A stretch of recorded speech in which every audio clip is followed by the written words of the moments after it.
Hey everybody, my name is Via Williams and welcome to our Wednesday webinar. Almost every single Wednesday at noon Pacific time, 2 p.m. Central time, we do these. And what these are is they're 1 hour of super jam-packed, value-packed, tactical real estate sales training.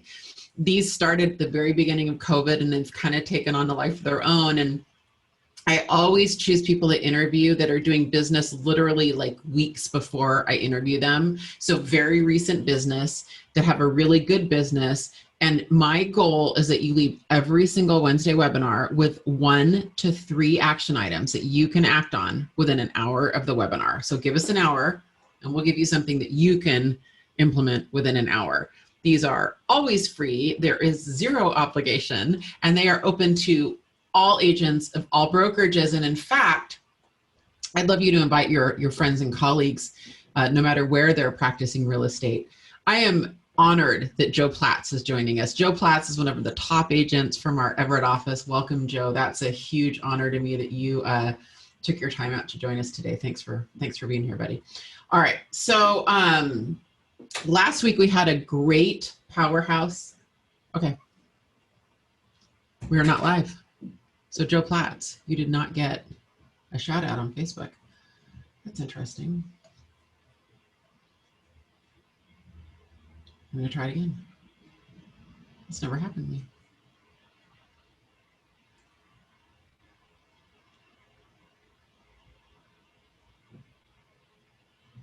It didn't work. We're gonna try it again. Hattie said we're not live. So we're not live.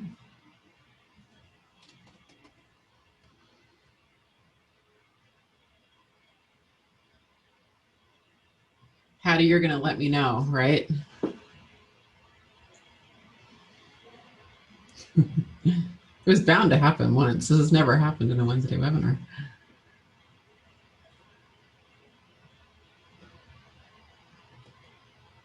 All right, we're going to try it again.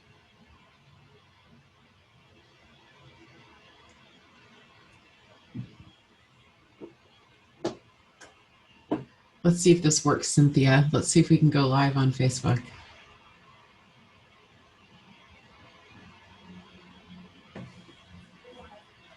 Hey everybody, my name is Via Williams and this is our Wednesday webinar. We're going to do this again.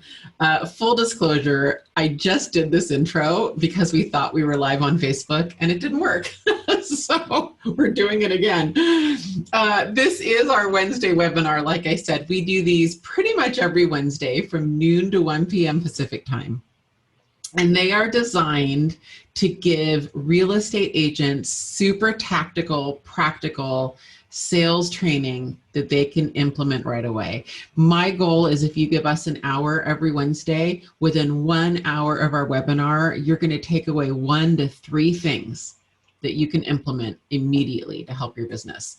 I always choose agents who are doing business right now. So these are very, very timely. I always choose, agents who are like, have advice that has worked in the last few weeks, right? And for the rest of the year, most of what we're working on are getting listings because almost the entire nation right now is in a huge inventory crisis. So there's always kind of an angle of getting listings whenever we do these.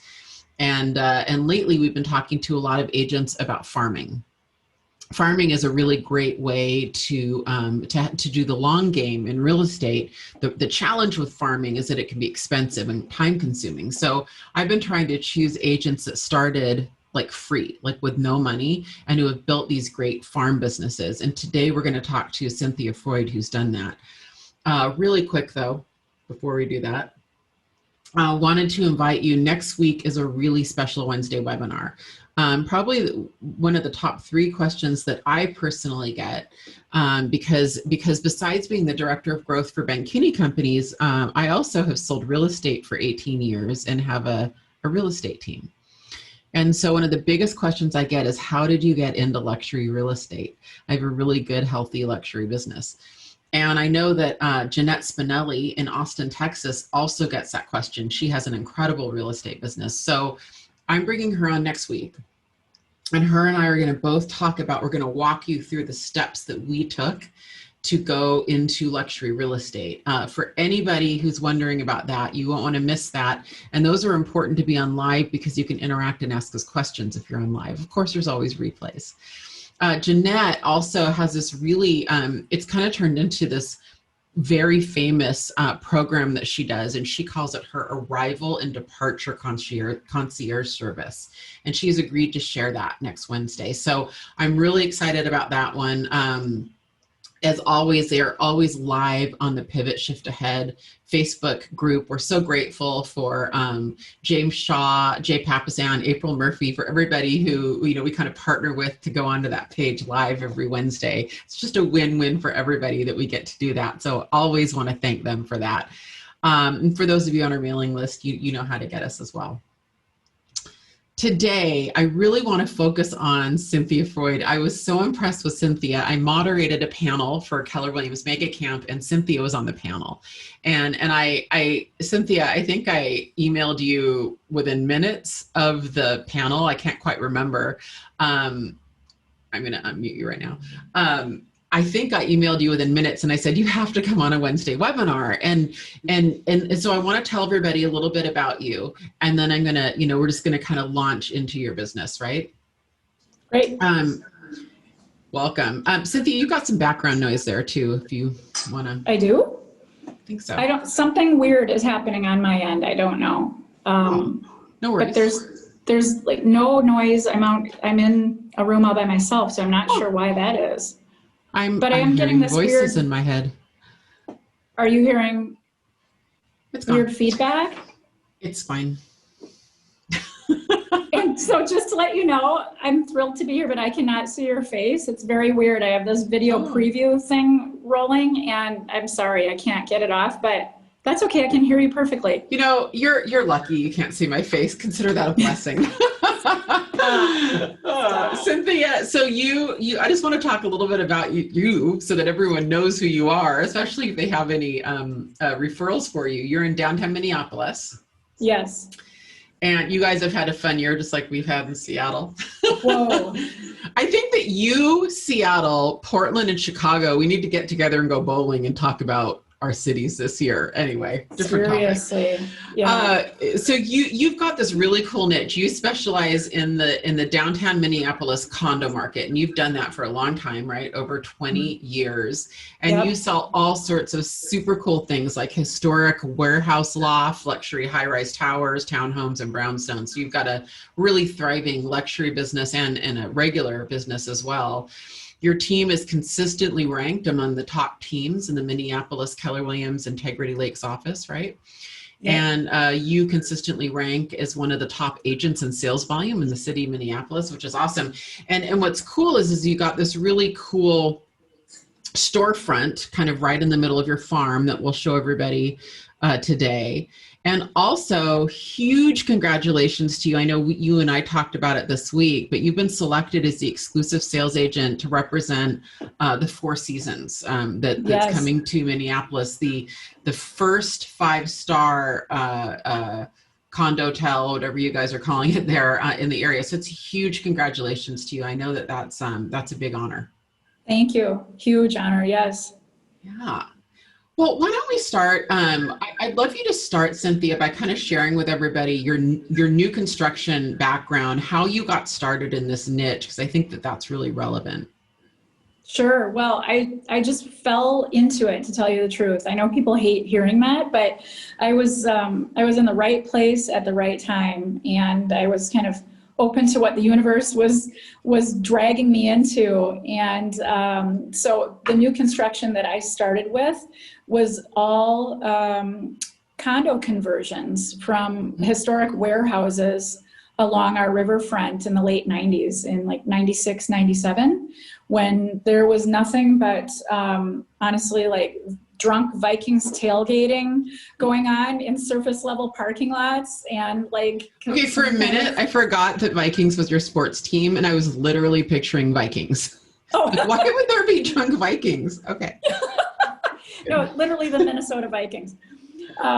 So it was kind of no man's land. It was not a developed area at all, but just ripe for the picking. And I didn't know anything better. I was coming out of a 5-year career teaching 4th grade, actually, and had picked up my real estate license and was asked to help out on a new project, which was like I said, a historic warehouse loft conversion. And I just jumped in with both feet. I didn't know anything. And that was literally my introduction to real estate. We didn't have anything on MLS.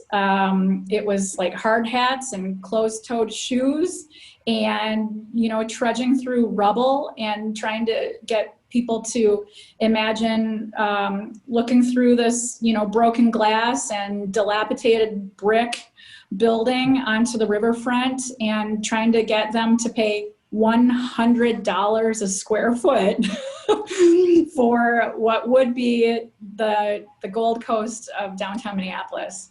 So it was selling really a dream, exciting. Cynthia, selling the dream, selling the vision there. I love it.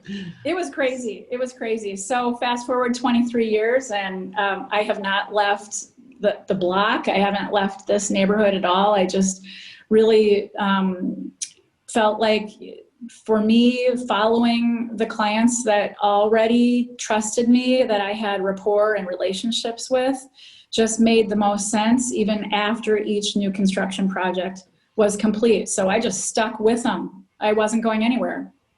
Yeah. So for all of our, thank you. And that's just fascinating. For all of our new construction agents, both former and current, that are watching this, and I'm curious, did you start farming each building as you sold it out, or did you kind of plug along and then one day go, wait a minute, I need to farm all of them? How did that start? No, I went from literally building to building to building. We just did one after the other that were converted, and then some were built new. And so I didn't have time to do any other like resale work at all. We just did new construction, one after the other, and ironically, all in the same block, just like that one, that one, that one, that one. And so then that literally lasted like, 10 years. Wow. And so 2 maternity leaves later, and inside of that 10 years, I realized, okay, I think I can do this on my own. And so I left the broker that I was with and joined Keller Williams. And that was in 2005, actually. So 8 years. And the new construction explosion in downtown Minneapolis was really coming to an end at that time. And so when I had told the broker that I was with that I was leaving and joining Keller Williams, I'm sure that he thought I would just run off into the suburbs and go sell single-family homes somewhere. And I just thought, I'm not going anywhere. These are my people. This is who I know. This is all I know.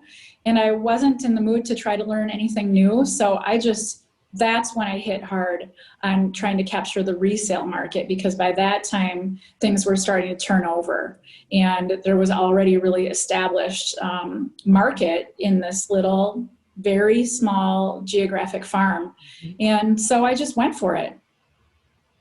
Well, yeah, I mean, in 10 years, because you usually start seeing the first resales, within the year, but that 3 to 5 year mark is a good, cycle, yes. And let alone 7 to 10 years. That's incredible. So what was the first thing? So you go off on your own. Okay. Mm-hmm. What did you do first?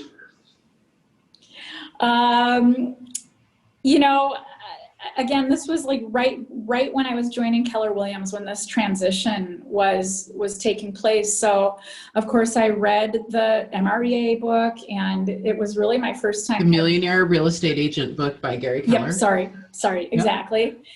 And really tried to kind of get my act together to figure out how I was going to run a business on my own.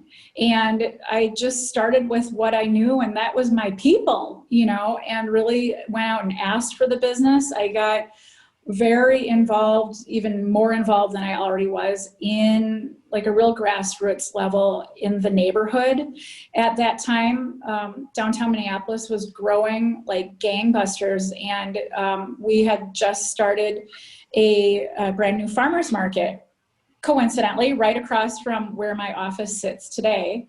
And that's another thing that just fell into my lap. I happen to be friends with the founder of the market. She asked if I would sponsor it, and I jumped all over it and was at that market every Saturday morning. I would bring my kids, my grandmother, it was mingle, bring clients, etc. And that was a huge, huge kind of launch, because people knew that I really cared about the community, and it wasn't just for me. It wasn't just about a sale for me. It was really about helping the neighborhood grow and really being a part of it from the very beginning. And I'm really happy and very proud to say that 15 years later, I am one of the only sponsors of that farmers market who has contributed every single year for 15 seasons now. So that's been huge. It's just been huge. So I love this. So you leave developer world, you come start at Keller Williams, you read a book, and you said a comment that I'd love to drill down on. You said, I just started talking to the people I know and asking for business. How specifically did you start reaching out to the people you know and asking for business? Well, I think I had a slight advantage, because think about people who are buying condos in a downtown urban area. Many of them are women. Many of them are divorced or widowed women. And if it's a couple, who do you think is making the decision on that purchase? It's the woman. So I leveraged that. And yes, people, we just said that out loud. Hear me roar. So, you know what? I am not ashamed of that. I leveraged that all up and down and sideways till Tuesday. I mean, I really just became really tight with a lot of the strong female leaders in this community. And the smallest things, going out for coffee, going out for lunch, going on, fundraisers together, inviting them to my table to sit at when there's a fundraiser. And,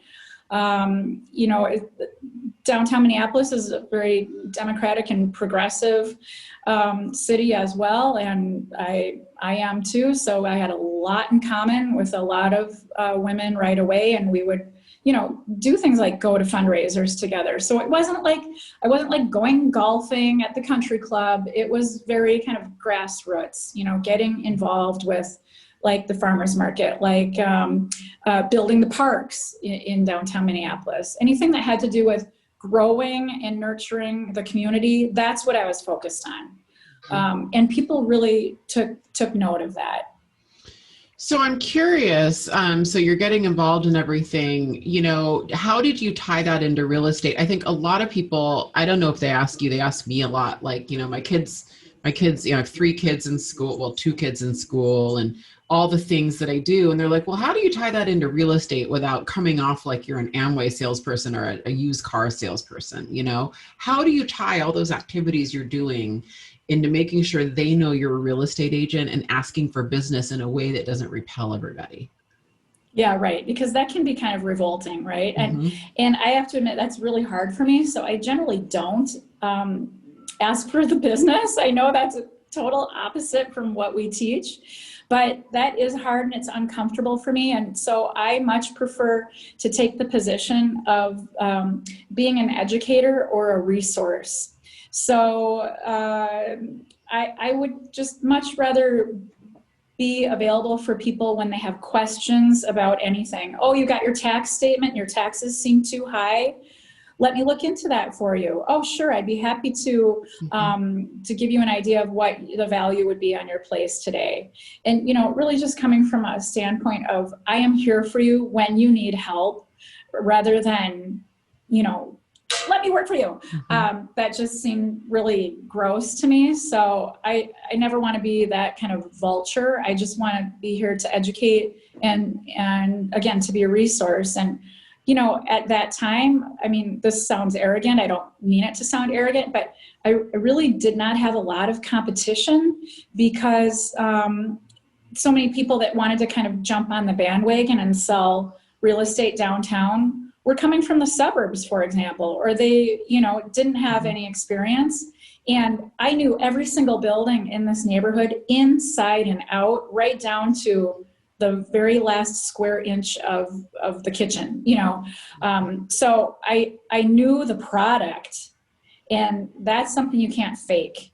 Yes, you can look on MLS, but my advantage of this in particular area was that none of the projects that I sold were ever on MLS. So I was the gatekeeper. And I think that's really critical for a lot of people. You've got to be able to differentiate yourself between all the other competition that's out there. Anyone can look on MLS, anyone can look on Zillow.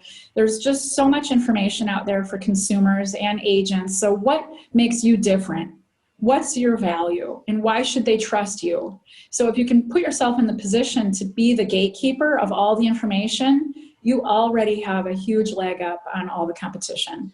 Okay, I love this, and I want to just stay on that a minute, because I agree, and I've also had really good results with that, and I've also been beat by that. So here's what I'd like to share with our viewers and listeners. You know, everybody has a unique value proposition, and whether it's smoke and mirrors or not, like, does it matter that Cynthia knows every square inch of the kitchen? Can she sell the condo better than you can? Maybe. She's amazing. Maybe not. But what I think is brilliant about that approach, Cynthia, that I also use, is that the sellers think that you can. And so it's a great way to, because the sellers always think that their particular unit is special, or their home, even if it's a subdivision or a condo. Well, no, I have premium lot placement. I'm on a corner. I have the green belt. I've got this, I've got that.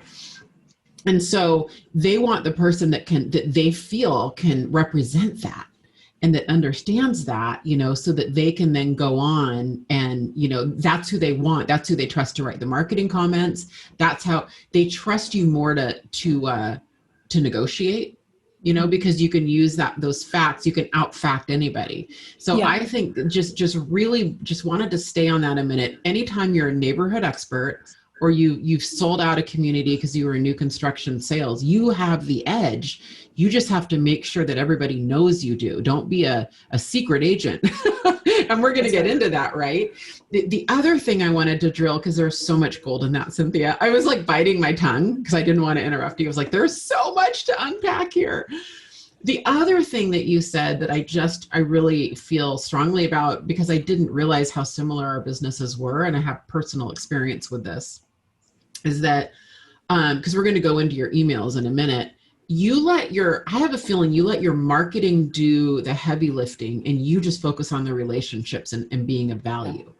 And your marketing is in the background, very consistently letting everybody know, I'm your neighborhood expert. Here's my proof. Here's my third-party proof. I've sold these 9 homes this month, right? So they understand that, because there's not a lot of signs in condos. So you need to send stuff, because they're not seeing signs necessarily, right, like in a single family neighborhood, right? No signs. I don't even know a for sale sign. Yeah, exactly. And so that, you know, you're letting your marketing do the heavy lifting. That they know exactly who you are, what you do, and what you sell. So you don't have to come off like that used car salesman. And I did that consistently. I've done that over the years, especially with kids in private school and all sorts of you know, target rich environments that people always ask me, how do you translate that to real estate? Well, I do it with my marketing. Mm-hmm. And then I just focus on the people. That's really powerful. And it just builds so much credibility, especially when it's over and over and it's consistent and it's quality. It's not just like, hey, look at me, want to sell your house with a big picture of me. No, none of that. It's always really fact-based and data-driven. But I would add that, you know, part of what I would consider my marketing is actually my storefront. Because it was perfect timing. In September of 2008, I actually opened my own little storefront, which at Keller Williams we call the mega agent office, and I kind of hate that term, but I guess that is what it is. Right smack, oh God, there's some pictures. Right smack in the middle of this area that I market so heavily to, there happened to be a 900 square foot little office space at the street level that opened up. And I just walked in one day and long story short, I You walk out with a lease. walked out with a signed lease, and it was at about the worst possible time in the market. Well, second to what we're experiencing right now. I opened up my own shop, and it was really scary and it was really stressful. I mean, it was right as the market was crashing and the world was crashing around us. And my husband was like, "What are you thinking?" And I couldn't justify it any other way other than this is my gut and I've got to go with this. These are my people. I need to be here in this neighborhood. And I knew that if I didn't, someone else would, and that the thought of that made me sick to my stomach. So I'm like, what? I signed that. Yeah, I'm at year 12 of that lease, and I've got a perpetual 5-year continuation. So I'm not going anywhere, and it just only cemented and the idea that I'm your neighborhood person. I'm your resource. I am here. I'm accessible. Stop in anytime. I don't care if it's just for a doggy treat. But if you need to buy or sell something, I'm here. Here's what I love about this, because as you know, I run 8 brokerages, 8 Keller Williams here in Western Washington, and here's what I love about this. I talk to so many broker owners of independent real estate agencies that have 2, 5, 10, 15, 20 agents. They are paying for support staff. They're paying E&O insurance. They're paying for a designated broker. Or their one, which means their business is probably suffering a little bit, and they're paying all this overhead. And what you are doing is you're just saying, look, I'm going to just affiliate with Keller Williams and have them shoulder all of that. The only thing I'm going to do is have a storefront, and my Keller Williams brokerage is going to handle the rest. And I think it's absolutely the way to go. I think it's the smartest way to essentially be an indie, but also be powered by the most powerful real estate company in the world. It's really the best of both worlds. So I love that you do that.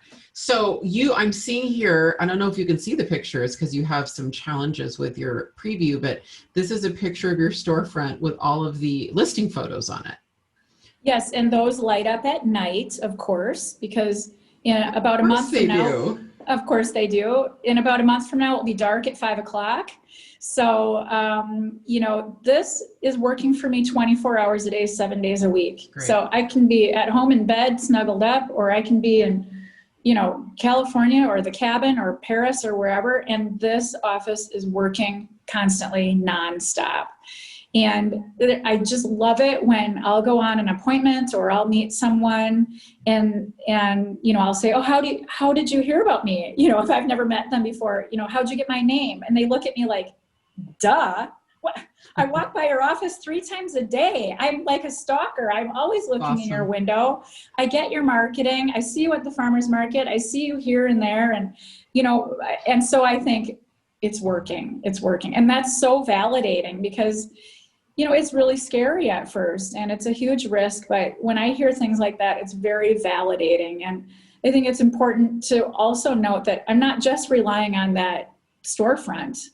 I'm touching people in so many different ways all the time, all day, all week, every month of the year. And I can't assume that people are going to be walking past my office, so I've got to touch them in other ways too. I want to make sure that they are tripping over me if they're walking down the street or they're at their friend's house or they're in their lobby or whatever. So it's really important to be hitting them in many, many different ways.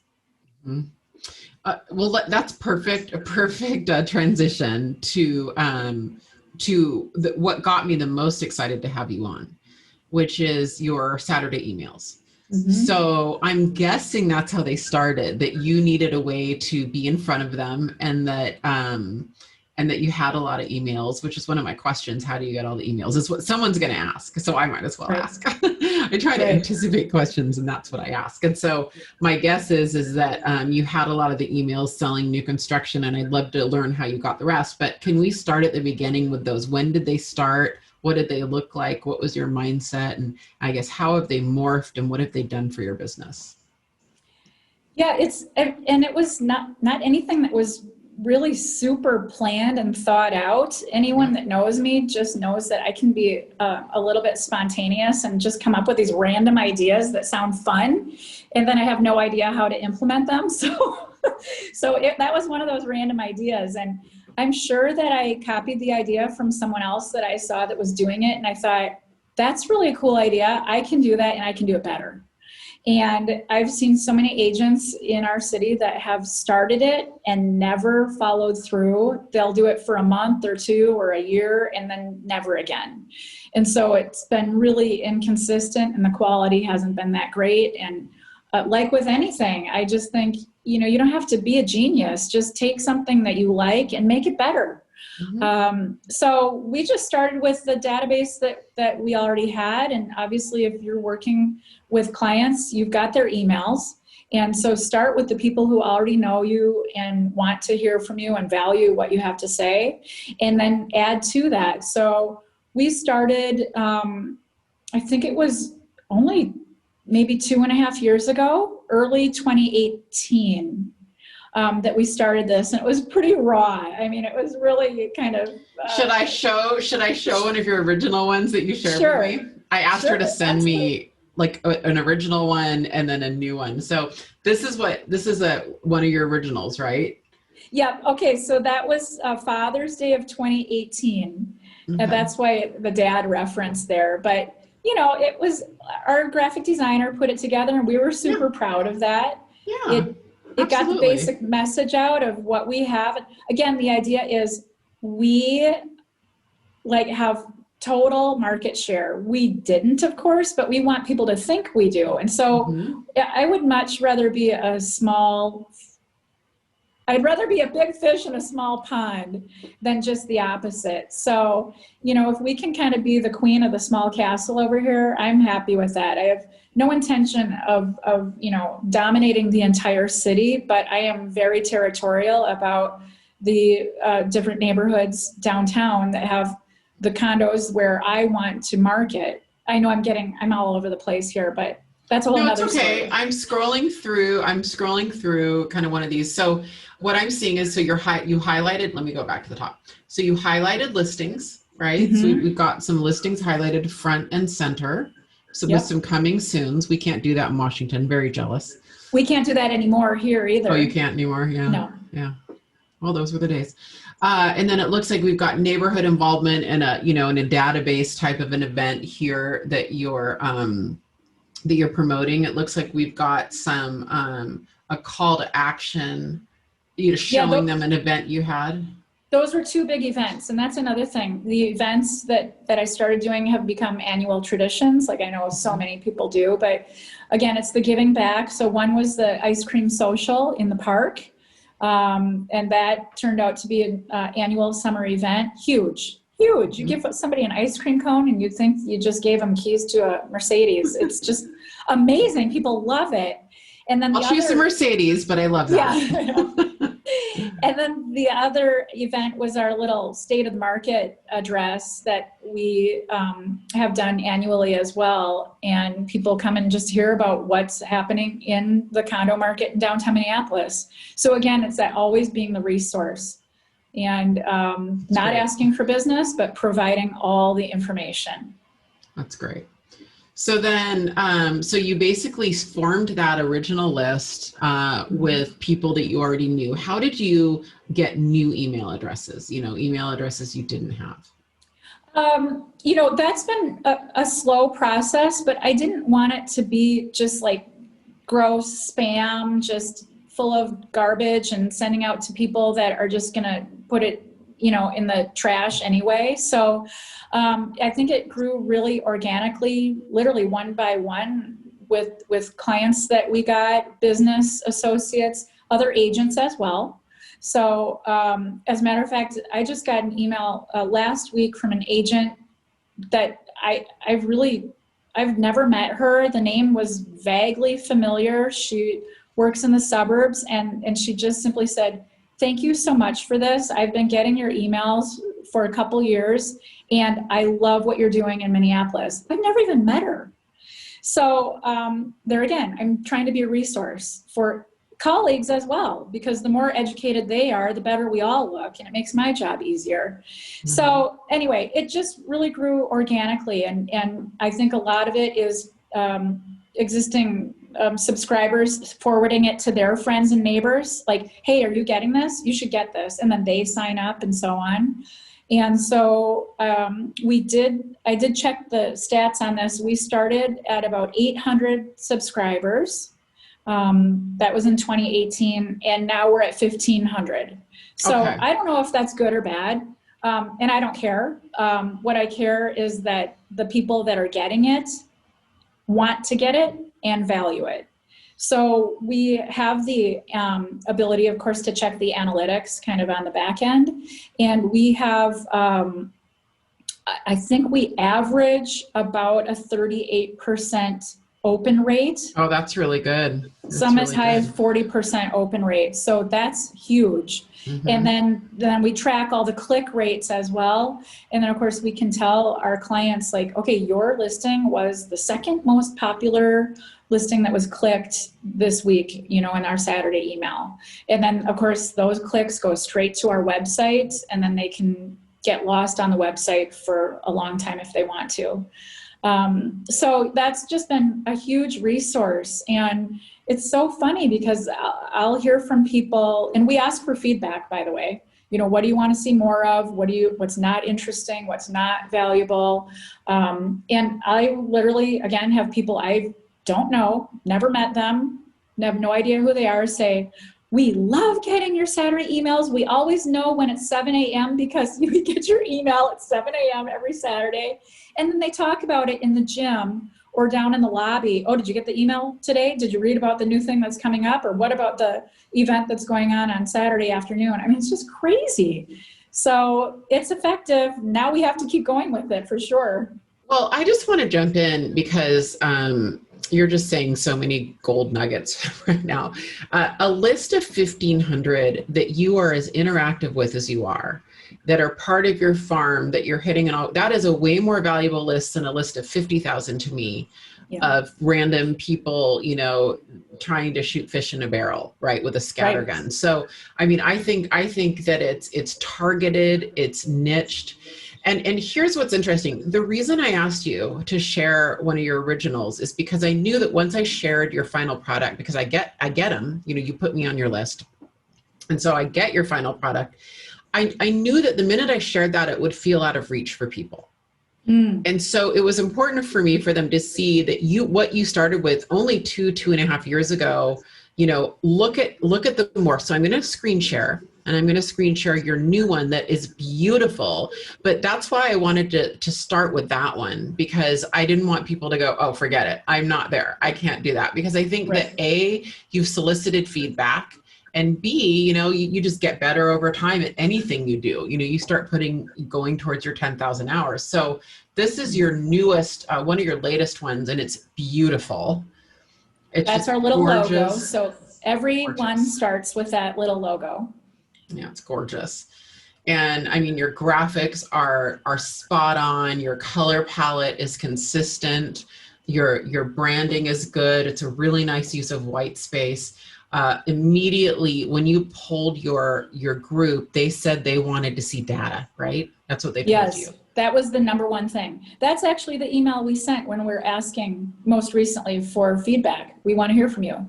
So they can click and take a little survey and then leave comments.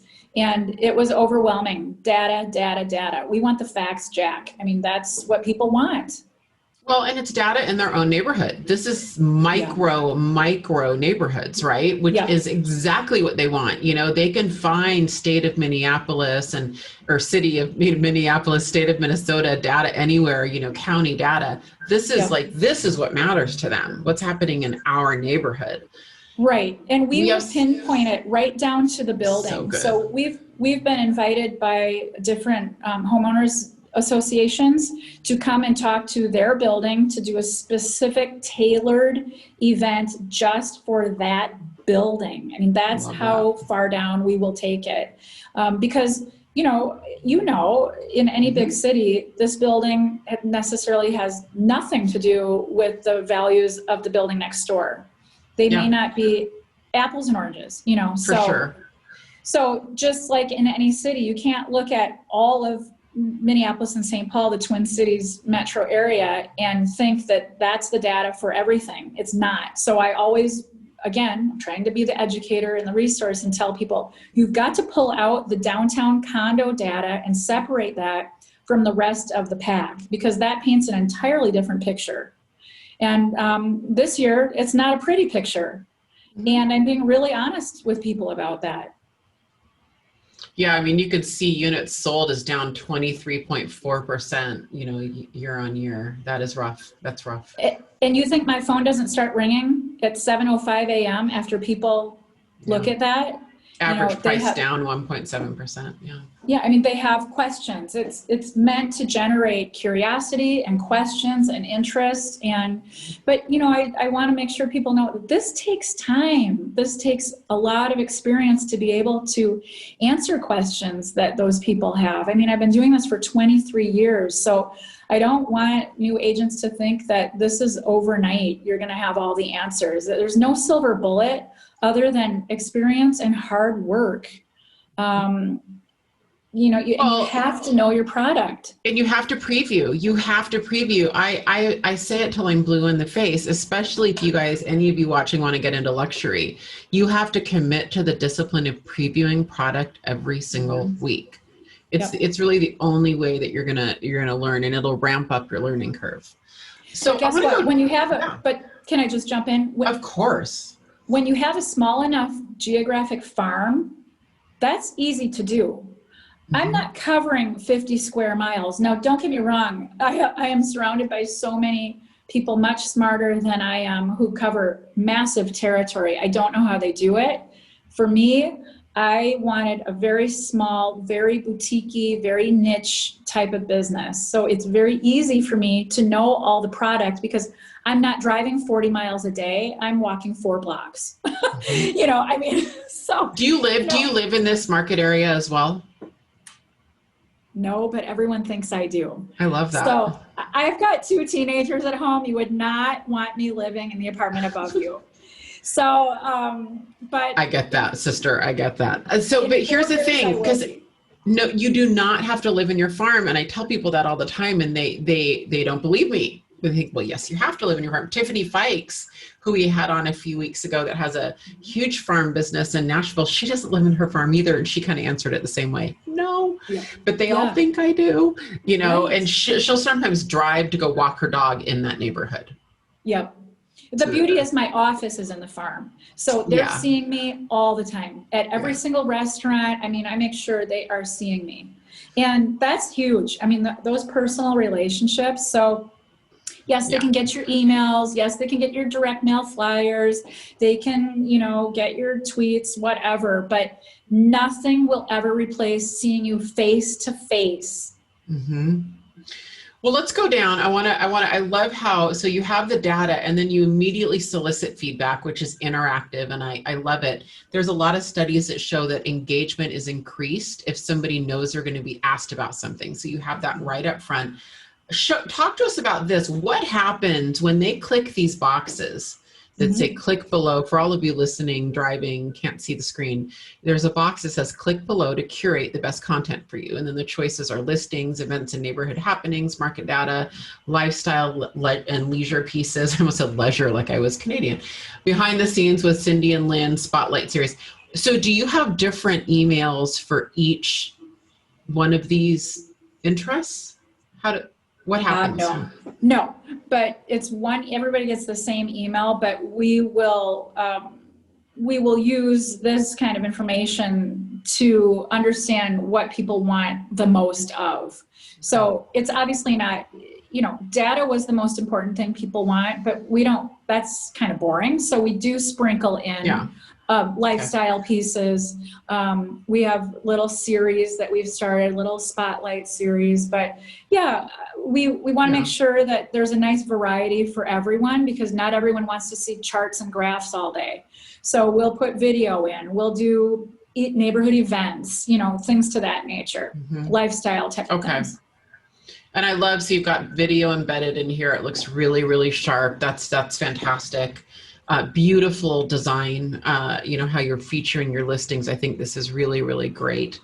Really, really well done in the right order, I think, too. Data on top, soliciting, and then because everyone's a real stalker. Everybody wants to see the listings. So you're like, you're gonna see a couple things before you get here. I think it's really, really great. Call to action embedded right in here, right there. Love that.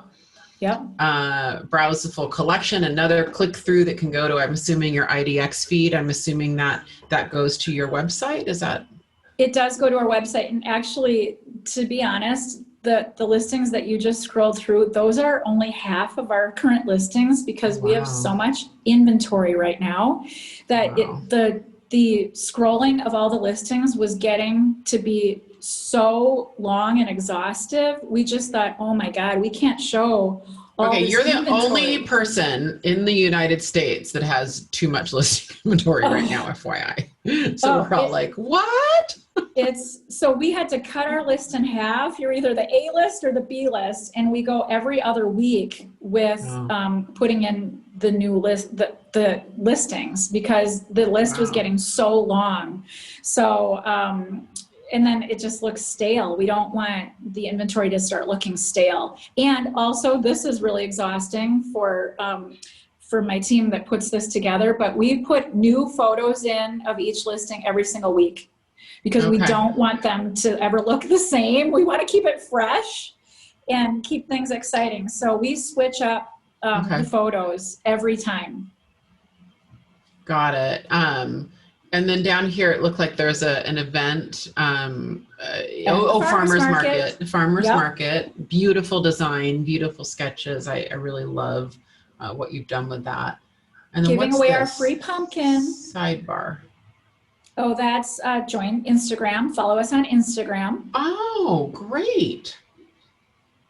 Again, a whole nother avenue. You get our Saturday emails, but you're not following us on Instagram. Better do that. Well, we will all follow you on Instagram. And then this is, love this. It's tying you back to your space, which is, I would argue, your number one marketing tool would be your office. Yeah. Oh, for sure. Yep. Yeah. There we go. We always want to give the visual reminder of where they can find us. Share the love. Book a showing. I love this. More button call to actions, which I think is fantastic. And this is Mailchimp, it looks like. Is this Mailchimp? Yes. Okay. And so you've got a graphic designer who is, I'm assuming, doing these dynamically. So when we say dynamically, everybody, that means that if I'm on Safari, it's going to open up right. If I'm on Chrome, it'll open up right. If I'm on a mobile, it'll be mobile optimized. Our designer does that for us too. And it I can't speak for you. It costs a little money. You don't have to start there. You don't have to start there. That's why I showed you her original one. Mailchimp has beautiful templates, and Mailchimp plugs into Brivity. It plugs into Command. It plugs into most CRMs you're probably using. And I like Mailchimp, Cynthia, because it gives you the analytics. You know when people open it and when they click through. Yep. It's really fantastic. Yeah. I'm so impressed. So let's go into the numbers a little bit. So we started with 800. We moved up to 1,500. Mm-hmm. And how many, can you track how many appointments you set a week on that, a month?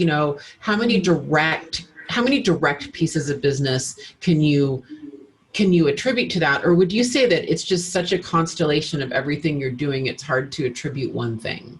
Yeah, it's generally never, when I ask how did you hear about us when I go on a listing appointment?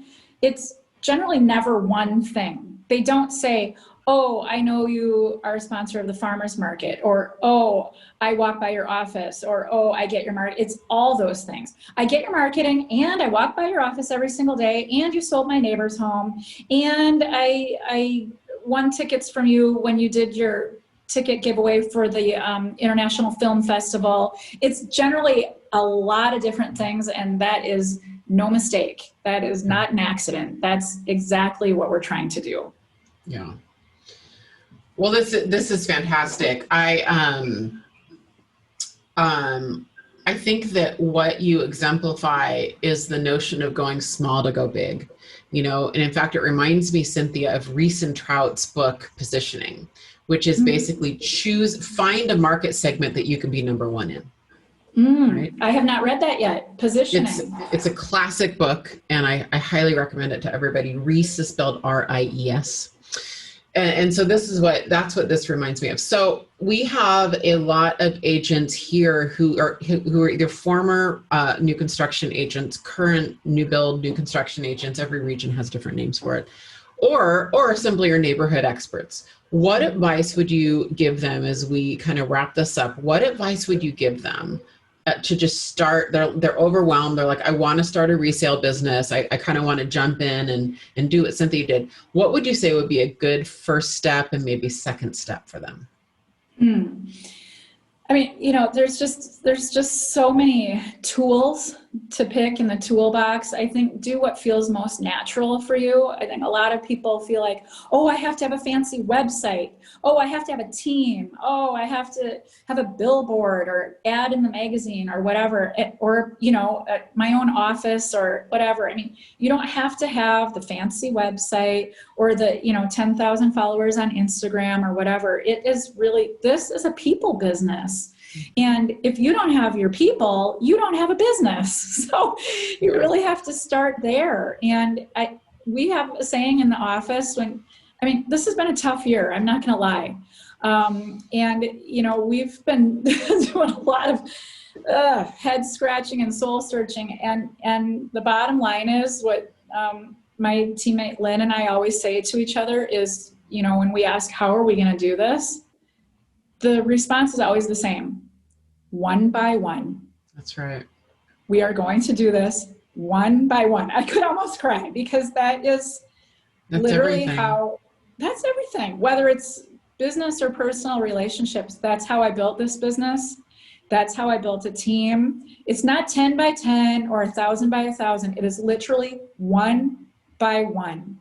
And if you do a good job with one client, that is going to just be so powerful because they're going to tell 10 clients or 10 of their friends. And the best form of referrals is when you don't have to ask for them. It's when your clients are bringing them to you. And the best form of marketing is when you don't have to say a word, but your clients are doing it for you. And when you are marketing in a very small, concentrated area, that is exponential. I mean, because all it takes is one person to be in an elevator with 5 other people and start talking about you. Think about that. I mean, that spreads faster than coronavirus. Okay, I literally, when you said that, I'm like, we can't get in an elevator with 5 people, but I liked your analogy. I'm like, I can't, like, my brain it's already changed. I'm like, they would have their mask on and they'd be talking about you. But I mean, so again, I think is when you are concentrated enough on a small area, and again, hats off to those people who, have like 5 counties they're covering. I don't know how they do it. But everyone has their own different thing and you just have to do what works best for you. Yeah, that's right. I think that's a great place to wrap because, what I'll leave everybody with, which Cynthia was basically saying is that remember that success is not simultaneous. Success is sequential. And it's easy to beat yourself up and it's easy to think of it as an event, whereas it's a process. So success is a sequential process, not a simultaneous event. And, that's a mantra. That's an affirmation I'm telling myself as I tell you. So Cynthia Freud, thank you. If anybody has any downtown condo, Minneapolis referrals, I think it is undisputable. We know who we are going to send our referrals to. There's just no question in my mind that nobody knows that market as well as you. Thank you so much. I know how busy you are. It's such an honor that you would spend this time with us. So we thank you for being here. And I just wanted to really invite everybody next week. I'm, talking about how I grew my luxury business and Jeanette Spinelli, to do it with Jeanette Spinelli is huge. And I'm super excited to dive into that with her and listen to your questions and answer your questions and be really interactive. So join us next week and thank you everybody. We have so many loyal viewers who come on every single Wednesday, and I know you and I know your names now, and it's been really fun getting to know you. And when we send our emails out, I love your responses. I love interacting with you. So thank you for that, you guys. All right, everybody, have a fantastic week. Cynthia Freud, we think you're amazing. I'll talk to you guys all next Wednesday. Thank you so much. Thank you.